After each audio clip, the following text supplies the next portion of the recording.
You're tuned into NWCLV.FM, Las Vegas, Nevada. Second floor of Nevada Wellness Center, Premium Dispensary, the only black owned dispensary in Nevada. Visit www.nevadawellnesscenters.com for more information and to see all these new strains we got coming out. And I am DJ King Cobra. I move slick, strike quick, hit you once, and it's over. And DJ, that's digital journalist, because I don't jock nothing. You heard me? And once again, we back in the studio with my round, Jason Dixon, and one of my little young homies out of Vegas, man. His name, he goes by Ron. His company is NN Energy, and we about to get right into it. Jason, take it away. Hey guys, hey everybody, my name is Jason. You know what it is, Real Talk with Jason Dixon. You know, when I come back into the studios, we try to get the best interviews about uplifting other people. I got my man Ron in the building. He's a native from Vegas, my man. He does a lot, so I'm going to let him jump right into it. Introduce your business, introduce who you are, and let's get into some real conversation here. Definitely. Thanks, Jason. How you doing? I'm Ron. good. Yeah, so originally I was born in Nigeria, and I moved to Vegas about 3-4 years ago, around the time of the pandemic. So, you know, now that when I moved to Vegas, I met my guy Capion, at the Black Las Vegas Food Festival. You know, Right. we were trying to do something for the community and help bring businesses. Do something. Do something. Yeah, right. We brought a couple small businesses on the platform so they could sell their products to Right. people that we had over there. Hey, that's a good thing. They need it out here, Yeah. I'm telling you. Yeah, definitely. And right now, my company, we focused on, helping out build the bridge between, the American side of things and the African side of things, because we're consultants for the Nigerian Ministry of Science, Tech, and Innovation, and we're working on projects like solar farms and other things that can improve the technology over there, but at the same time provide some investment returns for Americans here. So one of the biggest things, and that's great that you came on, because one of the things we just invested in is a tech company from over there we're actually helping build more innovative ideas. So we're basically are becoming the incubators Interesting. to say, hey, you come, you show us what you got, if we give it to you. So let's talk about the first phase. We're going to give you about $250K. We're just looking at 10% of your business. Interesting. To help you get over that level that as you starting to find out, most of them over there, they're not there. And it's not because they don't want to be, it's because nobody showed them how. So what are you guys doing to help them get there? Because I would love to merge the gap in between that. Yeah, that's actually one of the projects that we're discussing, right, which is like a tech incubator, because over there right now they have a 700-acre like technology campus that they're building, right? And we're looking to provide solar farms to facilitate that place. But the thing is, when it comes to a tech company here in America or over there, if you have the skills and the talents, there's always jobs that people need. One of my guys I know has a tech company that only hires basically Nigerian tech workers to make flyers, websites, and things like that. Yeah. So I think the best model in that angle would be to source the jobs here in America that people need, websites, business cards, and the talent over there is quite affordable because the minimum wage is not even close to anything that's in America, right? But the problem with that is what happens in that, and I do that. I can tell you right now, with my consulting firm, we partner with a lot of companies overseas, especially in Nigeria. As you can see, I got my guy. So, Big Bank Nate, what you call him, International Nate. But the problem with that is if you're teaching them, see, this is where we're about ready to try to bridge the gap. The only way that the system works is if we change the dynamics of what they look at money from over here compared to over there. So yes, I can run over there and say I can get 5 software developers at this cheap price, but it's not changing their lives, right? So our goal is to change their lives. Right. Yeah, I see what you mean. Definitely. So speaking of that, right? Go ahead. So there's a company called Andela, which was created by a Nigerian guy. It's an app that basically connects developers in Africa with Fortune 500 companies here in America, right? And they train them up to the America skills Centers, where they're able to be hired for 100K or more, right? So that business model is also something that I'm looking into to see how we can implement that as well. But being that someone else is already doing it, we don't want to per se, recreate the wheel. We want to see how we can collaborate with companies like that and and make it bigger. work. Yeah. And make it bigger. Mhm. So that's where. So with my model, so as you guys are looking at that, what are you looking to see to go? Because, like I said, we just what is it? Nate, what was it, Nate? 30K. So we just gave them 30 mil. What country is that? Here. Oh, it's They're a American company here, but the way they're building it is their model says we will only hire maybe 1 or 2 developers from here. Everything else has to be from Ghana, Nigeria, those areas. Because now we're taking the salaries and saying when this company comes in to do the incubation, we're not hiring all Americans. We're going to go over here. But do you understand so tell me what you understand about the dynamics of money. When you're transferring that a lot. So if somebody's making 100K over there, you know they're not going to see 100K, right? Yeah, I mean, okay, so for every dollar in America, it's like 1,000 naira in Nigeria, 800 to 1,000 naira, right? Yeah. And sure, like it sounds like it's a big difference, but let's say the same price that Jordan costs here is going to cost the same there after you calculate it into naira, right? So they basically have the same kind of expenses as we do in America. So I see what you mean as far as. But even just the transfer for that money from here to there, they're going to lose. Yeah, through the That's exchange. That's where cryptocurrency comes in. But that's what we're beating cryptocurrency. That's where our tech company that we're building, we're actually going from level 1 banks to level 2 to level 3 and saying there should not be a difference in transfer. Interesting. I like that. That's interesting. Yeah, I want to hear more Without about that going later. too much into that. Yeah, I want to hear more about that later because that seems like a promising avenue. Hey, it's a better cash app. Yeah, because that whole payment thing is definitely a big issue in Africa. Yeah, because we were just in a meeting and I said, listen, if you send I got somebody in Ghana right now that just applied for what we're giving her, 300,000. Dollars. Yes. Okay. To get that to her, she's gonna lose about 500 of that just in transfer, which defeats the purpose. So now I'm telling her right now, you got to fly over here, basically get it all, and then fly back over there in order to keep it to finish the projects. But what we're working on in between will solve that issue. That's interesting. Yeah, definitely. Yeah, see, even in Nigeria, they have an issue with the whole cryptocurrency thing because it kind of takes the power away from the government when it comes to this money systems. So how did you get into this? Because from what I hear, you were the man around town, and then all of a sudden you was like, "I'm done." I mean, my whole thing was, first of all, when I first got into business was like around 15, 16, right? When I was younger, I used to watch my mom work as a nurse all the time, and she would come home late. And around 15, my head just kept triggering. I have to go figure out to make money for myself and my family. So I left and came to the West Coast, became involved in a fashion store and a barber shop. Then went back to school because my dad is a professor in Massachusetts. And around that time, I started working as an accountant for a company in Natick. Okay. And then the pandemic happened. And when the pandemic happened, I was one of the last few employees they let go. But I was thinking like, this job security thing is crazy, right? You can go to school you want to, and people can just tell you to go home, right? And you still have to go figure it out now by yourself. Yep. Right? So that's why I quit in 2009. I'm telling y'all. So me always being an entrepreneur, I started thinking, where was all the money being spent in the economy at that time, right? And most of it was going into the PPE equipment, Yeah. So I started looking into how can I get into that industry and supply some of that equipment, right? But I didn't want to come into it like everybody else did, which is get the basic mask and other things. I started looking for unique technologies that no one else had in that avenue. So I was able to find one of those masks. You probably see it everywhere right now because I was supplying a lot of places. I was supplying the dispensary, met Frank a couple times, and a few other locations in Las Vegas because I was the first one to have it in the area.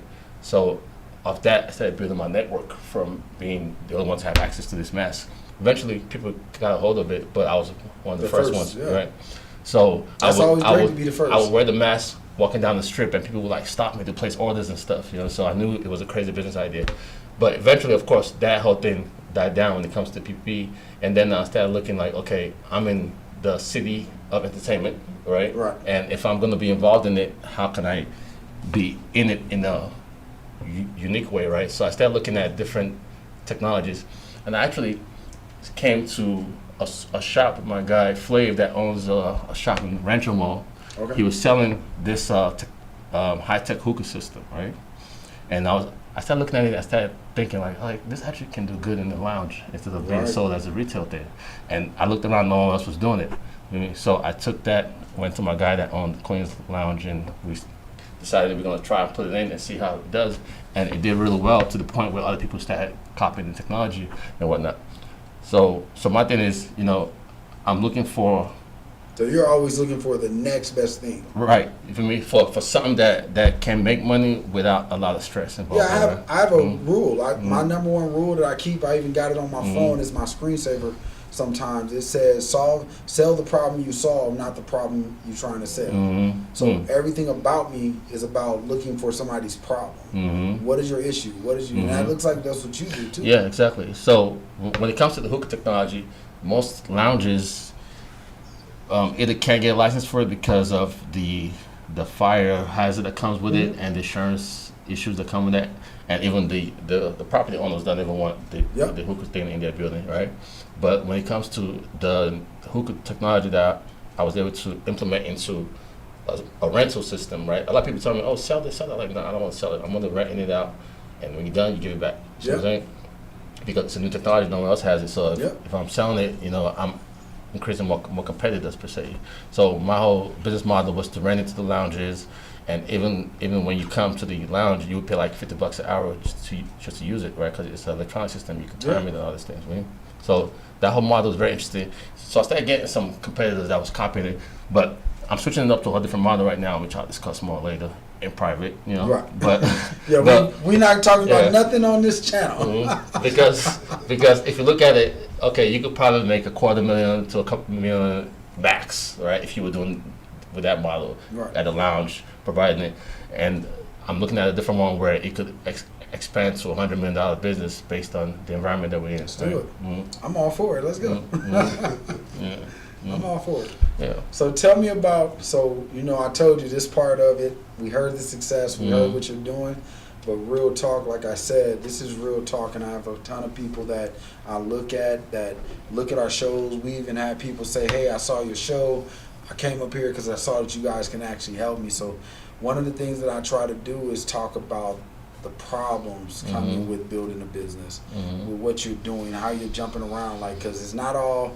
I think people think building a business is like sugar and sugar water. Yeah, keep pivoting, till you get the right angle, So some of the struggles that you went through, like things that you had to overcome to make this work, like what are some of those things? I mean, when it comes to, of course, being a business, the main issue that I've had is, having the right employees on hand that can help grow that idea, So when it comes to that, I'm looking to actually be more involved with the virtual assistant side of things, right? Because it seems like a lot of times when you're hiring workers that are locally, per se, Americans, they have a lot more of a way that they want to be treated and baby through the process, right? Per se, Yeah. They want to cry a lot. Let's just say they want to cry a lot. Let's be real. We get it every day. So my thing is, looking for virtual assistants online that can help do certain tasks, whether it's, making the flyers, the cards, and whatnot. And I noticed, like, a lot of local businesses that I interact with, a lot of people have like a bottleneck when it comes to making flyers or having their promo material. So I think that, having a way where you could either go on Fiverr and hire somebody to do the things for you, or you able to have. I hate Fiverr, by the way. I'm gonna let y'all know. What's your reason? Let me tell you why. So I build companies for a living. So my main thing, promoting till something happens. A lot of my followers, people that know me, I'm serious about that, and I'm about building the business uniquely to you because your brand is your brand. What Fiverr does is creates a system that they don't even ask you questions. They don't even care about what your brand look because somebody came with a different hair company last month, so I just took that template, rebuilt it. That's why you see businesses not succeeding because there's no uniqueness about the business. What what we do over here at Push is I uniquely sit down with you and say, what's the plan? Let's talk about your logo. Everybody from me, from my business, because I was a director for Verizon Small Business Super Pages before they sold it. So as we were transferring everybody from Yellow Pages to, hey, you need to come online and we're going to uniquely build your business, I took that model and said, why can't small business owners be dealt with the same? Fiverr took that model and said, look, what if you just build templates and then when people call you, you just send it out? Because I hear people all the time, like, I took a company over, I won't say the name of it right now, but I took the company, helped her build it. The person she was working with, they went to Fiverr for everything, so all her logos are looking generic. Then I'm like, look, your logo here, let me show you this logo right over here in Atlanta. Let me show you this logo right over here. So nobody's going to know the difference between you. So what we did was went back and customized all her logos for all her different brands to her specific what she wanted. So when I tell people, you can go to Fiverr, you just don't want to spend the money. But this is your dream. Why not invest the money? So if you only go cheap on your dream, guess what you're going to get out of it? Right? Because as you know, we build brands is what sell. People buy you based on what you put out there before they even know if the product work or not. How many things I done bought a ton of stuff off Temu that didn't work when I got it. So what's the price range for a package like that for the average small business? So average small business. So this is the catch. I don't do price ranges. I actually have you fill out a questionnaire. From that questionnaire, it tells me what you need. Because most people who start businesses, everybody comes out and like, oh, it's $3,000 for me to consult with you a month and da da da da. And I'm like, you don't even know what they need. How you give them a price? So when I came out, I wanted to be different. Because corporate America was sending out questionnaires for you to fill out. So I want to do the same thing. So when you fill out the questionnaire, I figure out what you need, what you want. My team, I understand what part of my team to bring in. By the time you get back, so I don't do contracts. I do agreements. Just like the cell phone company. You don't pay your cell phone in the first of the month, you don't have it for the next 30 days, right? So that's exactly how I work. So when we build your agreement, you come in different parts. So we agree that business is parts, right? You got your paperwork phase, you got your mediocre social media lightweight and building and marketing, and then you have your complete building and marketing once you get past those two phases that we continue to build and grow the company with, right? So once all that comes together, then we give you a total price for that 1 year. Then after that we break it down into 3 packages that you as a customer choose from. Interesting. Nice. To make it work. And that's how we help people. So when I look at everything you're talking about, I'm like, man, I want to sit down, let's talk, because you got those customers, and from what you're saying, they're not getting good business, so let's see how we can work this together. Because we have bottom numbers that I say, I partner with consultants all the time, and I tell them, look, my graphics only cost, not going to say it on camera, this much. But you guys can, whatever you charge your customers, just know you don't have to do the work, because I got 46 graphic designers behind me. I got web developers that we did a unique program to get web developers in the U.S. We went after veterans, taught them. Most of them have PTSD, don't want to work outside the home, can't work out it because they don't like loud noise. But guess what? When you're designing, you're in your own isolated room. So we taught them these things and trained them through the workforce in Texas to build. Then said, hey, we're going to create you your own company. You can go sell your own self and still make money with us. Definitely. Right? See what you mean. Yeah, definitely. Yeah. So I mean, yeah. Like me, I'm a business person, but I say I'm more of a social impact type of person. Me too. Right? That's why, like you asked me, when it comes to businesses, I look and see, okay, am I having an impact as I want to socially? If I don't, then I have to pivot and keep, going the other way. Yeah, going over until I get to where I need to go. So, which leads to the current business I'm in right now, which has been a consultant for the Nigerian ministry. And my thing is on doing projects that can have a massive impact on the long run when it comes to our community. See what I'm saying? Like, I tell people all the time, no matter how much Black Americans do well in America, if we don't figure out how to make an impact in Africa to where we're all respected skin-wise, right, then it will basically be like throwing money down the toilet, right? I agree. And we had a whole conversation out there. Right? I agree. So like right now we're talking about putting together a way to fund certain projects in Africa, right? Right. When it comes to solar farms that can provide electricity for people, or even like you said, tech hubs that can Yep. basically take a lot of I'm tech sending talents. 100 computers over there in December. Because right now we're at a very critical time in history when it comes to as black people, right? Because if you watch what's going on in Africa, there are a lot of countries rebelling against the old colonial system, Yep. right? Absolutely. There's been over 5 different coups of young Africans basically kicking out the former puppets that were linked to colonial masters, Yep. right? And what that mean? It means that we're going to have better control of our resources, right? And we're able to have more of an impact on the world stage. But if us over here in America, as Black Americans, don't see this as a prime opportunity to get in, I think. I don't think that it's not that we don't see it, though. Like what I discussed before, it's not that we don't see it. I think it's because we've been so trained on what we are supposed to do and how we're supposed to do it. It isn't that we don't see it, it's that we don't know how to work it. If you think about our culture over here, we've been trained to be workers. It's rare that you find somebody that wakes up like you and wakes up like me or like Cap or like Nate that says, hey, we can actually change the whole dynamic of America if we just stop. I say it all the time. If we stop buying, where would they be? When the pandemic hit, they were so mad about us not spending that they gave us money to spend. That should have woke everybody up on our buying power. Right? Yeah. We have a huge buying power. What they say, over 1.7 trillion is spent on different things. And, it's, I mean, my thing is, I can't sit around and complain about the issue that I see as a problem. I'm going to try to make an impact in some kind of way, right? Yeah, and I agree with you. Because that's what we're about. That's why we went over there. When we met with the tech company, one of the things that even just Cap took me to meet with them along with one of our other partners, and one of the things that jumped out, I was sitting back just listening, and then when they stated the dynamic of what they're doing over there, I sat up. Okay, I'm interested now. Definitely, yeah. Because we already understand what it's going to take. For us even to have a major impact over here, it's going to take us to make a major impact over there. So I agree with you on that. Yeah, definitely. And see, I see an issue too when it comes to what we're doing over here, because when I was in Massachusetts, I was the president of the Black Student Union at my college, and then I became the treasurer of the NAACP in the local chapter. And what I kept saying in all the meetings, I was like, where are the young black people like me in these meetings? They don't want us.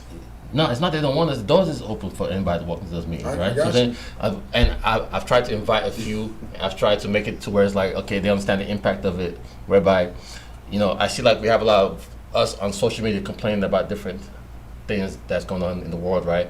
But yeah, you might have a little bit of impact in social media, but to really make an impact in the real world, you have to be in the rooms with the people that are decision makers, right? Looking at them face to face and explain to them why you need to make a change, right? So I think that we need to make more of a conscious effort to be in those rooms, whether we feel like those organizations are for us or not for us, right? Yet, when you're in those rooms, you're able to sit there and talk to the mayor, talk to the governor, talk to the DA face to face, and really have a human contact, right? So, and I think that's a real big issue, because in those meetings for over a year or two, all I would see is old white people, old black people in those meetings, and one or so young black person. We're the ones complaining the most on social media. But what I feel like should happen is those older black people should be dragging these people to the meetings. And I'm going to tell you why I say that. Because us, especially in this generation that we're dealing with right now, they're not looking at anything political. But they're online complaining about political stuff every day. But they're not looking at any... That I just saw a video and I shared it.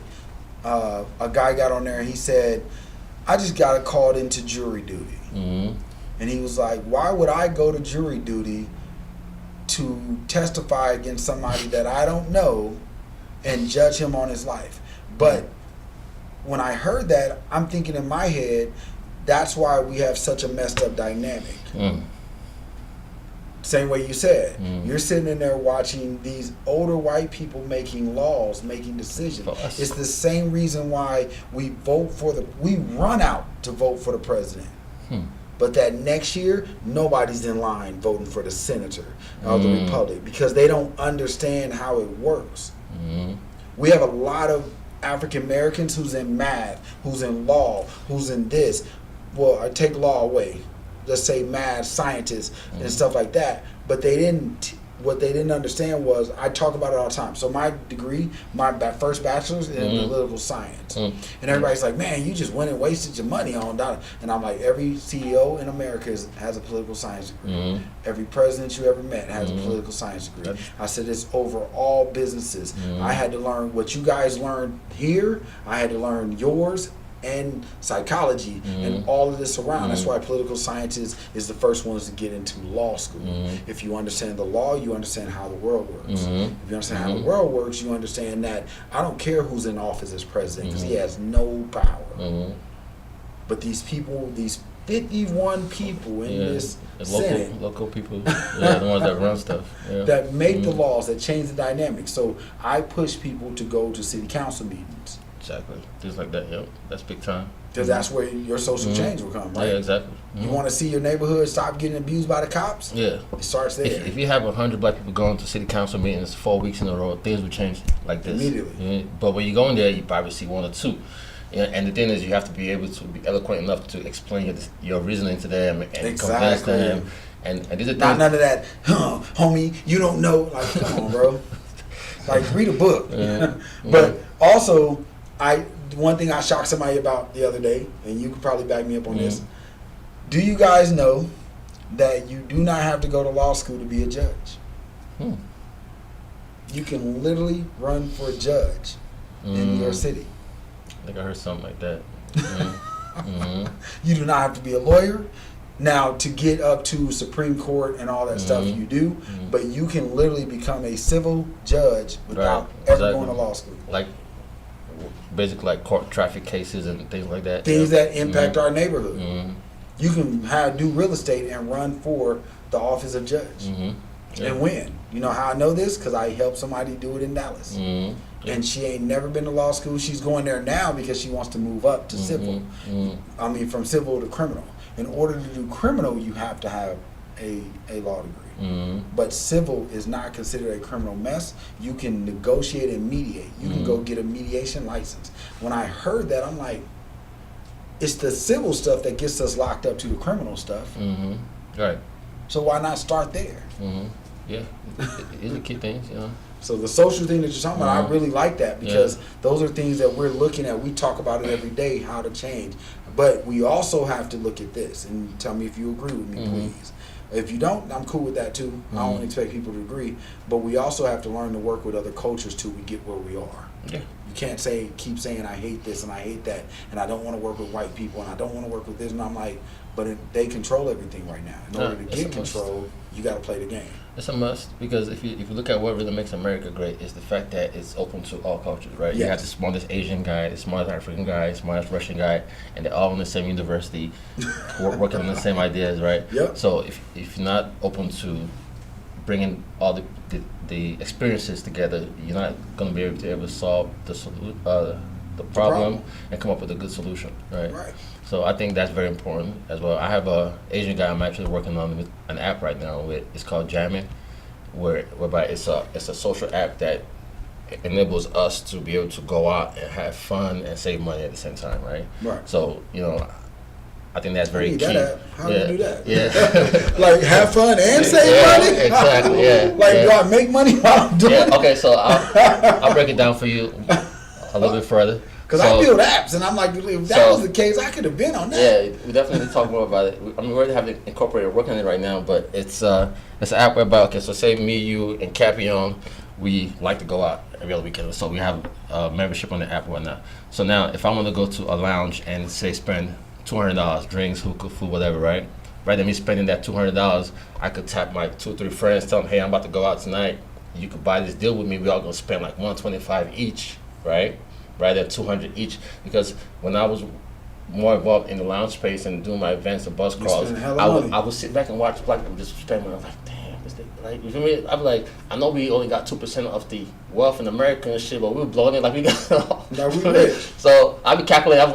I be sitting back and register like, damn, we blowing money here. It's $500 for a bottle, this, that. But I know like most niggas don't really got it like that. So we got to figure out how to still do what we like to do, which is have fun, but not waste money. See what I'm saying? because most of those things at those lounges don't really cost as much as they try to charge us. Because Right. if they know, okay, this is a black spot, they jack up the price for everything because they know we like to have fun. You see what I'm saying? So, Right. so my thing is, how can I help out the community and come up with a way for us to still do what we need to do, and at the same time save money? Right. You know what I'm saying? So that's why I came up with the app, and I'm working on that one. Man, I need that. Yeah. Bro, Cat, we gonna be like, y'all tap in. Yeah, so I'm about to go out. You know what I'm saying? All right, and you get deals I if you buy like it as a that. group. You know what I'm saying? Yeah. I Yeah. like that. That's you coming around to each lounge, like, give us a group deal, give us Exactly. this. You know what I mean? But that's actually helping them because now they guarantee that the food's gonna move. Especially during The slow truth. times, right? So say Monday to Friday, 9 to 7, you don't really got much going on. If you give up bottles for $150 or so, maybe people might come in there and sit around And sit around and Mm-hmm. drink and eat and do all that. Like, yeah, I'm with you, bro. Because I got clubs, I got things back in Texas that I'm like, I be like, look, run a deal, run a special, like all the time. And if that app comes in, man, that's what's lit. Yeah, so maybe it could be like a app for all the lounges to put their deals on it. Man, I need him. Man, Yeah. where you been hiding him though? Hey, I've been waiting to get him back up here, man. Because I work hard. He seemed like he worked just as hard as I do. But no, that's the whole thing, man. So I really appreciate having you here, sir. man. Thank you. Thank you. And this is the first of one of 3 interviews, so we guarantee he's coming back. We're gonna have a lot more to go. Thank you guys for tuning in to Real Talk with Jason Dixon. Thank you to my man Ron for coming out. Hey, entrepreneurs, we are looking for you. We want to invest. We want to help you build. If you don't want to get out there and spend your money to get you where you need to be, stop complaining about your job because you need that just to get to where you want to be. Hey guys, Real Talk. Cap, take us out, man. Yeah, that was Real Talk with Jason Dixon featuring my round Ron of NN Energy, man. Hey, keep up with him. He's on the way to do what he's supposed to do. You heard me? And when you're in Las Vegas, Nevada, come check us out at Nevada Wellness Center, the only completely black-owned dispensary in Nevada. NevadaWellnessCenters.com. Check us out. And I am DJ King Cobra. I move slick, strike quick, hit you once, and it's over. And DJ, that's digital journalist, because I don't jock nothing. You heard me? NWCLV.FM. Off top, we hot. All right, man. We are out, man. Are you going to stick around for a minute? Because I got to jump on a simple definitely. call. I can be All around. right. Thanks. Yeah. I got to jump on this last call.